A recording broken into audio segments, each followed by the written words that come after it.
Στο 36 αυτό το φάουλ για τους ερυθρόλευκους. Με τον Ιμπαγάσα. Φουστέρ. Και τώρα το Φουστέρ. Ριέρα. Κάνει τη σέντρα, είναι καλή, κεφαλιά, 1-0. Ο Ολυμπιακός παίρνει το προβάδισμα με τον Μάρκο Πάντελιτς. Ικανότατο σκόρερ, είπαμε, το έχει αποδείξει.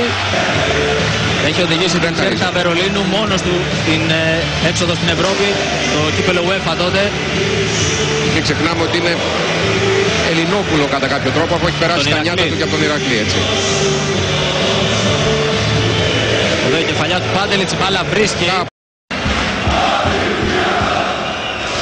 Ο Φουστέρ κάνει το σουτ, δεν μπορεί να διώξει ο Ντεγκρά. 2-0. Ο Ολυμπιακός με το πρώτο γκολ του Φουστέρ. Και με αντίδραση για τον Νικοπολίδη. Και με το δεξί μάλιστα Ιωσή. Είναι αριστεροπόδαρο. Εδώ το φάουλ.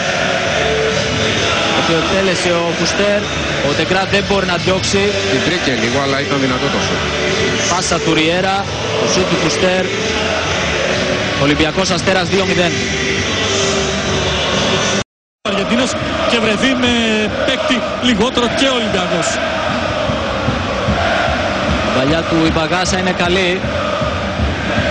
Έγινε η σέντρα από τον Ρόμενταλ, ο Μιραλάς το 3-0. Δεν έδιωξε σωστά ο Ντεγκρά. Αυτό γκολ πρέπει να ήταν, νομίζω ο Φιντανίδης. Ενώ ετοιμάζεται και ο Φορτούνης να περάσει στο παιχνίδι από τον Βαγγέλη Βλάχο. Εδώ και πάλι είναι το τρίτο γκολ του Ολυμπιακού σε αυτή την προσπάθεια του Μιραλάς.